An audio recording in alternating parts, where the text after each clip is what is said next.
Hello everyone, welcome back to SwitchUp, and to the first time Glen and I have been together in a while because of the Easter holidays, and we're going to show you the game Gecko Gods. Yeah, we've been asked to have a look at this one by the publishing team, which is Super Rare Games, and this is like an adventure puzzle platformer, I guess is the best way to describe it, featuring the gecko that's in the title, of course, as you look to uncover the remnants of a lost civilization. These are very much, I think, our types of games. Now, it's developed by In Resin, it's published by Super Rare Games, and we'll have a digital code to give away. Just let us know what you think of it. So what exactly is Gecko Gods? Well, let's find out.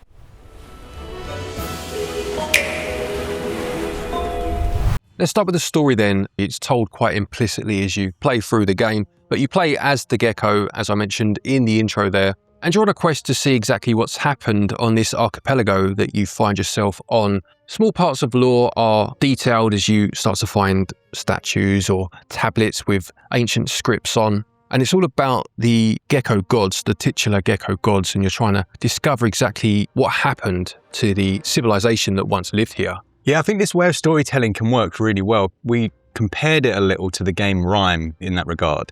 Yeah, in terms of storytelling and some of its action beats, as we'll talk about in a moment, it definitely has a feel of Rime to it. So on to gameplay then, and as I said, it is a puzzle platformer. Being a gecko, you can climb on surfaces and you'll be kind of traversing the world in this way. You can also jump and you can dash by pressing the A button. The dash move is handy for getting across larger distances, but also it's your way of defending yourself against some of the enemies that you'll encounter. Fighting or combat isn't a huge part of the game, but there are moments where you will be attacked and you can dash through these enemies to defeat them, and you can also dash through the pots that you'll find, and smashing these will give you some of the game's currency. Yeah, the movement of it really impressed me straight away. There was a game early in the Switch's life called Snake Pass. Do you remember that? Yes, I do, yeah. And the tail kind of worked as it would. It followed you around. And here as the gecko moves, you would turn into the right and the tail would realistically move. It just looked really nice and quite effective. Yeah, it has a feel of Snake Pass to it, albeit obviously on a smaller scale in terms of how big your character is. And you can also swim to a small degree. You can't dive under the water, but you can get across the surfaces of water, and you do unlock a boat a little way into the game that allows you to then travel to other islands. Now, whilst you're on an island, the basic formula is that you will find ancient scriptures and you need to read them, and it will give you clues as to what it is you're meant to do on that particular island. So on the first island, for example, there are 4 of these, and reading them will show you an area somewhere within the island, and it will give you some sort of cryptic clue as to what it is you do within that area. Making your way to this point, it may be that you need to jump through a number of different rings. It may be that you need to activate a number of switches or pull a number of levers to open doors and find a set point that will then complete that objective, and you'll light up a fire to know that you've done it. So when I saw the trailer and I saw the boat, it really did give me like Wind Waker vibes almost. When you go to an island, do you have to fully complete it before you can move on, or can you go to previous ones? No, you can. Once you've unlocked the boat, you can freely move between each of the islands as you see fit, and you can try obviously the puzzles that you'll find on each of those islands. The first island, as I just said, is very much about opening doors and finding levers, whereas in the second one, there's a bit more combat where you might be locked into an area and have to defeat a certain amount of enemies before you can complete that objective. And the game has a currency where you can purchase different upgrades. Yeah, so the currency I mentioned earlier, when you smash the pots or you defeat some of the enemies, you'll get that currency. As well as currency, it also has hidden relics that are slightly off the beaten path. And again, it's just trying to find a way to reach certain points or unlock a certain door to pick these up. Yeah, I think at about like 7 to 10 hours, it's just about the right length, isn't it, in terms of what you're getting here. So I'd imagine that you'd be spending some of that time going back to previous islands to look for those secrets. Yes, there was one that I saw on the first island but couldn't work out how to get. There were a couple I did get, but one that I couldn't quite work out. So you kind of keep it in your mind and you think, oh, I'll work that out later. I'll come back to that, you know. Is there any kind of mapping system? There is a map, and cycling through the objectives will highlight where on the map you need to go. It's not the most detailed of maps. I don't think it's not designed to be, you know, it's more about go that way and discover it for yourself. You know, there's a very heavy emphasis on exploration within the game. Does it include like a waypoint? So can you set a waypoint to an island, or do you literally have to look at the map and then work out where to go? Because I'd actually prefer the second. Yeah, it's very purposely vague, I would say. Not to the point where it's obtuse, but it's about discovery. It gives you an idea of where you're going. Like even when you click on the scripts that I mentioned earlier, it will show you the part that it's talking about and give you that clue. But then it's about you going and discovering it. It is the less is more, isn't it? Yeah, for sure, yeah. There are also bugs that you can find around the islands that if you dash into them, they get added to your collection. So there's that collection mechanic. Yeah, that's right, as well as the relics, obviously, that I mentioned earlier. And another really clever mechanic that I liked goes back to the combat that I mentioned. So you'll dash through them to defeat them, but if you do take damage, your gecko will start to change colour. And if you take enough damage, their tail will fall off.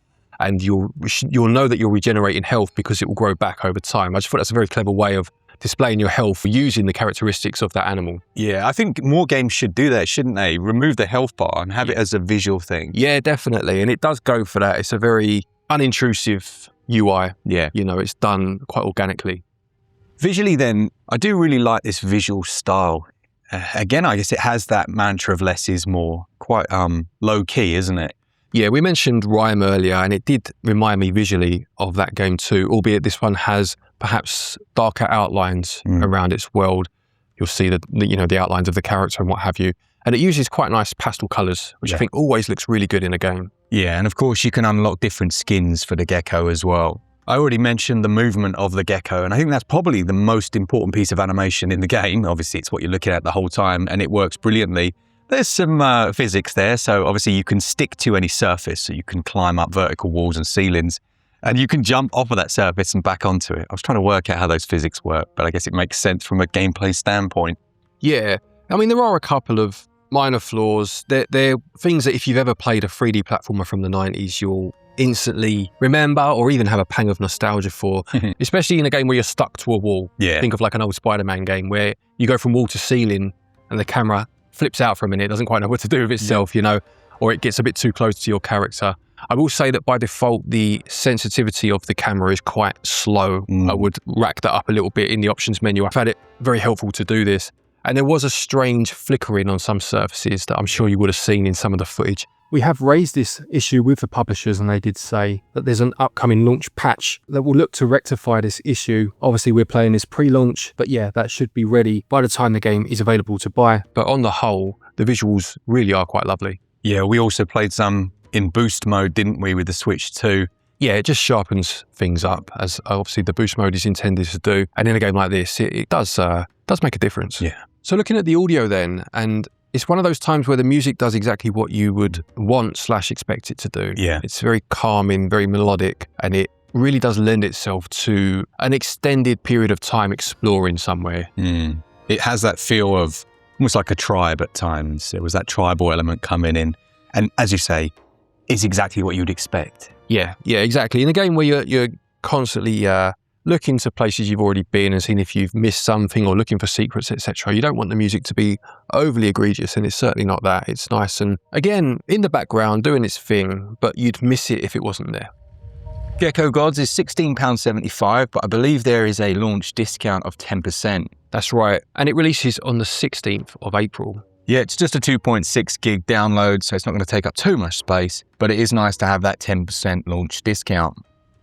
So there you have it then, that's Gecko Gods, a really nice, calming, relaxing game to play. If you like the sort of games where you're just left to your own devices, and obviously there are objectives, but you can just take it on at your own pace and explore a really lovely looking world, then this is definitely one we would recommend. Yeah, big thank you to Super Rare Games. There'll be links in the description and the top pinned comment if you'd like to go check it out and support us as well. Just click those. We do have a copy of this one to give away. If you'd like to win it, just let us know your thoughts on the game down in the comments. Lovely stuff. Thank you to our patrons and our channel members for your continued support, and to each and every one of you for watching our videos. Take care, and until next time, happy gaming.